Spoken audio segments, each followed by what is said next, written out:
Praise the Lord. आए हम परमेश्वर के नाम को धन्यवाद करेंगे, उसके उपकारों के लिए हम परमेश्वर के नाम को धन्यवाद करेंगे, क्योंकि उसकी दया हमारे पर सदा बनी रहती है। उसने हमें कई गुना हमारे मांगने से भी ज़्यादा जो देने वाला परमेश्वर है, इसलिए उसके नाम को हम धन्यवाद करेंगे। आए हम मिलकर इस गाने को गाएंगे, धन्यवाद के साथ स्तुति गाऊंगा है यीशु मेरे खुदा। हम सब जन इस गाने को मिलकर गाएंगे और परमेश्वर की स्तुति करेंगे।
समय में और एक अवसर दिया कि उस परमेश्वर के जीवित वचनों के ऊपर हम मनन कर सके।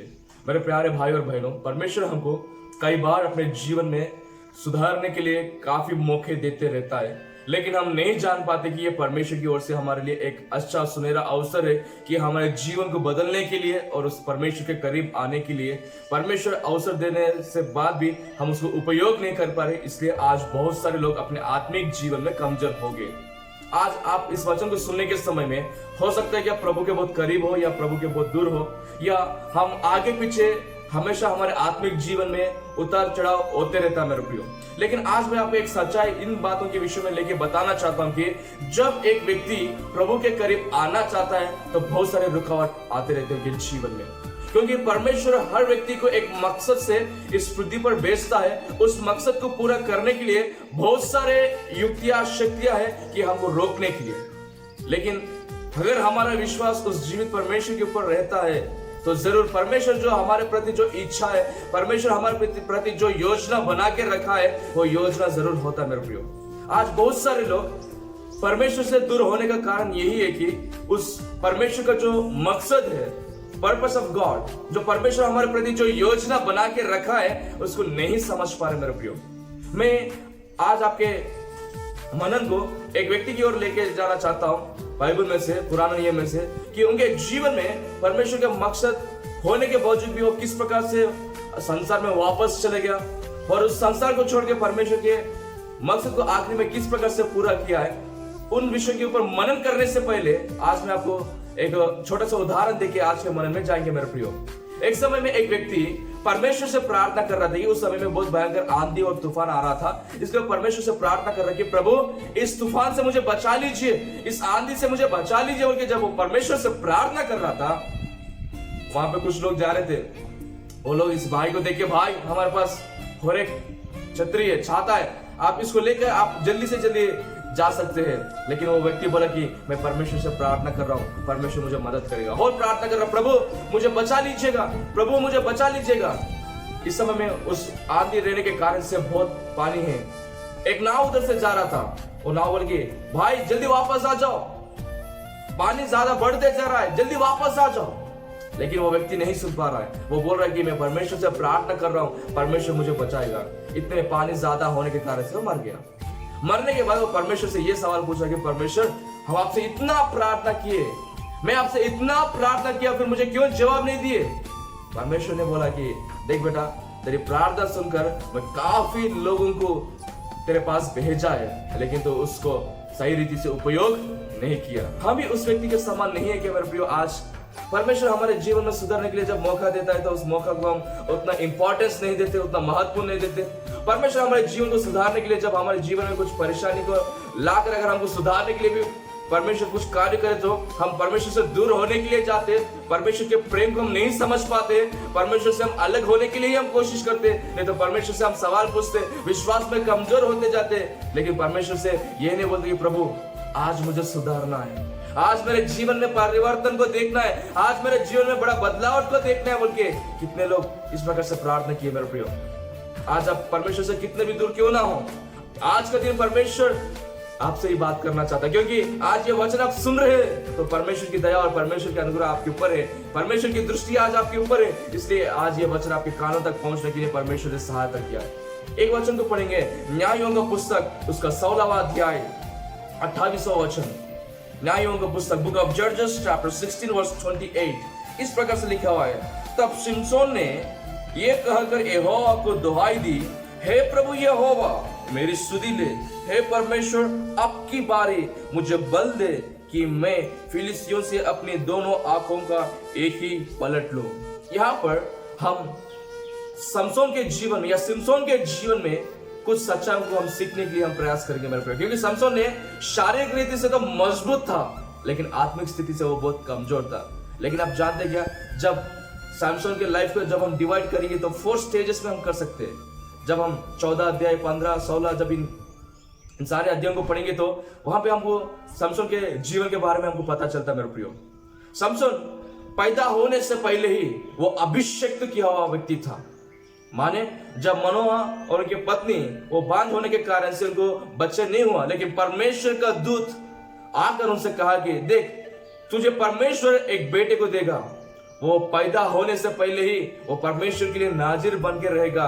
और वही व्यक्ति बड़ा होने के बाद फिलिस्तियों के हाथों में से, फिलिस्तियों की शक्तियों में से इन सारे इस्राएल लोगों को बचाएगा बोल के परमेश्वर एक वायदा के साथ शिमशोन का जन्म हुआ मेरे प्रियो। सावधान रहने के लिए परमेश्वर सारे इंस्ट्रक्शंस देने के बावजूद भी जब शिमशोन पैदा हुआ था, समसन के जीवन में हम देखते हैं कि वो परमेश्वर से अभिषेक हुआ व्यक्ति था। क्या था मकसद परमेश्वर का सिमसन के जीवन में? इस्राएल लोगों को उस फिलिस्तियों के बंधुआ में से छुड़ाने के लिए परमेश्वर ने सिमसन को चुना है। मेरे प्रियो, आज हमारे जीवन में परमेश्वर सभी के प्रति एक एक मकसद है। जब हम उस मकसद को यदि हम समझते हैं, यदि उस मकसद को जब हम जानते हैं, उस परमेश्वर को प्रसन्न करने के लिए ही हमारे जीवन को बिताते। मेरे प्रियो, जब सिमसन के लाइफ में परमेश्वर ने एक इतना अभिषेक दिया है कि उन सारे इस्राएल लोगों को उस फिलिस्तियों के हाथों में से बचाने के लिए, उनकी रक्षा करने के लिए, वहां तक तो बहुत अच्छा था।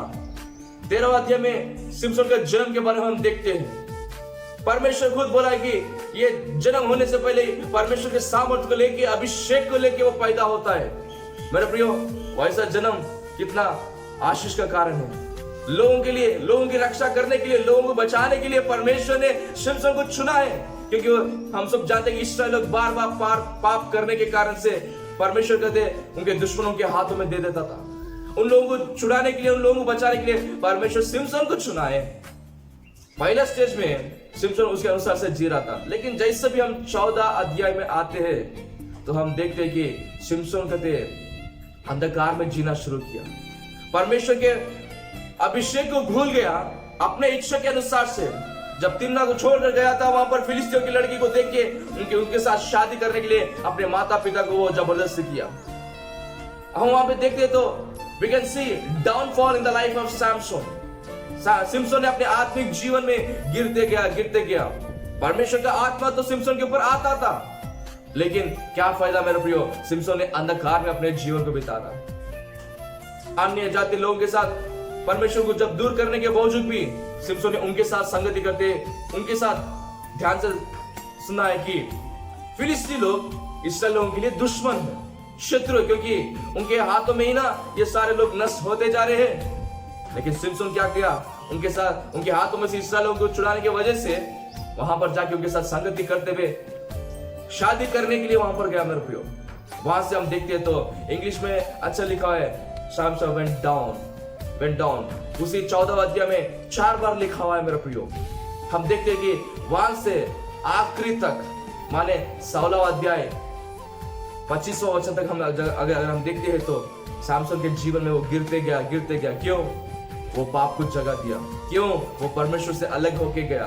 जो भी व्यक्ति परमेश्वर को जब छोड़ के दूर हो जाता है, वो पाप में ही जीता। मेरे प्रियो, क्योंकि परमेश्वर को जो व्यक्ति सच में जानता है, जो व्यक्ति परमेश्वर को अपने उद्धारकर्ता के रूप में स्वीकार करके जीता है, वो पाप को करने के लिए, पाप में जीने के लिए डरता है। मेरे प्रियो, आज हम पाप करने के बाद भी हमारे हृदय में डर नहीं आ रहा है, तो सोच लीजिएगा हमारे जीवन में किस प्रकार का आत्मा कार्य कर रहा है।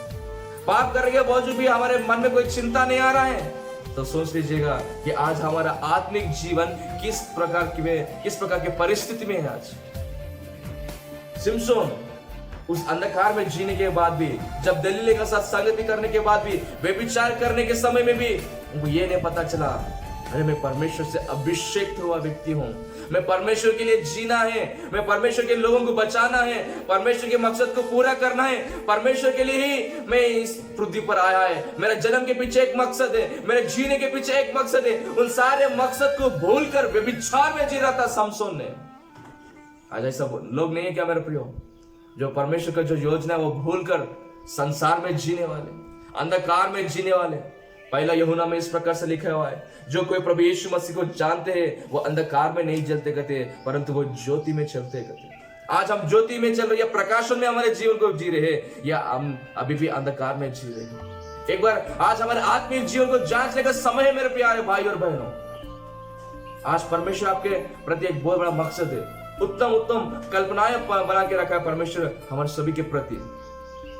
लेकिन आज हम उस संसार के अंधकार में जीते हुए पाप में ही हमारे जीवन को बिता रहे। पहला विषय, सिमसन अभिषेक हुआ व्यक्ति था, लेकिन क्या हुआ? अंधकार में जीने के सीख लिया। वो अंधकार में जीना पसंद किया। अंधकार में जीने के कारण से क्या हुआ पता है? उनके जीवन में अपमान आया मेरे प्रियो। सच में मेरे प्रियो, जो पाप करते हैं उनको अपमान ही मिलता है। जो पाप में जीना चाहते हैं उनको अपमान ही मिलना चाहते हैं, निराश में हो जाते हैं, क्योंकि शैतान जो दिखा के जो आकर्षित करता है वो चीज हमारे जीवन में कभी नहीं देता मेरे प्रियो। सिमसन ने अंधकार में जीने का जब दलीला 3 बार प्रयास करी, तभी भी समसन को यह पता नहीं चला कि मैं एक जाल में फंस गया। जो उनका सामर्थ्य के पीछे जो रहस्य था, माने समसन एक नाजिर था, कभी उनके सिर के ऊपर कोई छुरी नहीं लगाए, कभी उनके बाल कटवाए नहीं। उस सच्चाई को बताने के बाद दलीला ने उनके बाल काटने के बाद वहां पे सच में लिखा है कि परमेश्वर की आत्मा समसन को छोड़ के चले गया। जब दलीला ने कहा समसन समसन फिलिस्ती लोग आ गए, समसन ने सोचा कि इस बार भी मैं जाके उनको हरा दूंगा, लेकिन ये सच्चाई भूल गया कि परमेश्वर की आत्मा, परमेश्वर के सामर्थ्य गते समसन को छोड़ के चले गया। आज मेरे प्यारे भाई और बहनों, पवित्र आत्मा को दुख पहुंचाकर, पवित्र आत्मा को दर्द पहुंचाकर हमारे जीवन में कभी हम खुश नहीं रह सकते मेरे प्रिय। पुराने नियम में तो परमेश्वर की आत्मा छोड़ के जाता था, लेकिन जब हम नया नियम में आने का, परमेश्वर की आत्मा हमारे अंदर रहता है। पहला कोरिन्थियों 3:16 में लिखा है, आप नहीं जानते क्या आपका शरीर किसका मंदिर है? पवित्र आत्मा का मंदिर है। परमेश्वर का मंदिर है, पवित्र आत्मा आपके अंदर निवास करता है। समसन को अपमान आ गया मेरे प्रियो। अगर आप देखते हैं तो उसी 25वां वचन, जब उनका मन मगन हो गया तब उन्होंने कहा सिमसोन को बुलाओ कि वह हमारे लिए तमाशा करे। क्या करे कहते? तमाशा करे कहते। ध्यान से सुनिएगा। एक समय में यही फिलिस्ती लोग समसन को देख के डर के भाग जाते थे। यही फिलिस्ती लोग समसन को देख के कांपते थे। पता है उसमें इसमें क्या फर्क है? पहले कहे कि समसन के जीवन में परमेश्वर का सामर्थ्य था, समसन के जीवन में परमेश्वर का अभिषेक था। अभी वो अभिषेक वो खो गया। He lost that anointing। वो अभिषेक खो जाने के कारण से फिलिस्ती लोग उनके देवता के पास, ड्रैगन के पास उसकी स्तुति करते हुए मगन होने के बाद वो लोग बोल रहे कि समसन को लेके आओ कि वो हमारे लिए नाचेगा, वो हमारे लिए तमाशा करेगा। कितना अपमान मेरे प्रियो, कितना! केवल समसन का ही नहीं, परमेश्वर का अपमान हो रहा है यहाँ पे। एक समय में यही फिलिस्ती लोग जब समसन आते हो तो वहां पर सब लोग भाग जाते थे, लेकिन अब लोग समसन को देख के कोई डर रहे नहीं, बुला रहे कि उसको लेके आओ लेके आओ लेके आओ, वो हमारे लिए तमाशा करेगा, हमारे लिए तमाशा करेगा, वो हमारे लिए नाचेगा, हमारे लिए गाएगा। इस प्रकार का परिस्थिति में गिर गया समसन। अभी समसन रियलाइज करने लगा कि मैं किस प्रकार के जीवन को मैं जीता था, कितना भयंकर परिस्थिति में आ गया। वही पाप में गिरने के कारण से अंधा हो गया मेरे प्रियो, सच में अंधा हो गया। फिलिस्ती लोग ना उनके दोनों आंखों को भी निकाल दिए थे समसन के। He was blinded। सच में जब पाप में जो जीते ना, उनको कोई पता भी नहीं चलता कि पाप हमारे जीवन में कितना भयंकर परिणाम को लेके आ रहा है। कब पता चलता? समय अंत के समय में ही पता चलता कि पाप कितना भयंकर है, पाप का मजदूर मृत्यु है, वो सच है बोल के उस दिन हम रियलाइज होते मेरे प्रियो। पाप उनके आंखों को ढांप के रखता है कि वो क्या कर रहे हैं उनको पता भी नहीं चलता है, किस प्रकार से जी रहे, किस प्रकार से बात कर रहे, उनका स्वभाव किस प्रकार से बदलते जा रहा है। इन कोई विषयों के ऊपर वो कभी ध्यान भी नहीं देते। पाप में गिरकर अंधे हो गए वो। समसन तो लिटरली अंधा हो गया, लिटरली अंधा हो गया। He was blinded, he was blinded। और उसको चक्की पीसने के लिए उसको बांध के रखे मेरे को। एक बार सोच लीजिएगा, समसन को परमेश्वर ने क्यों चुना? बंधुओं में से लोगों को बाहर निकालने के लिए। यहां पर क्या हो गया? समसन ही बंधुआ में चले गया।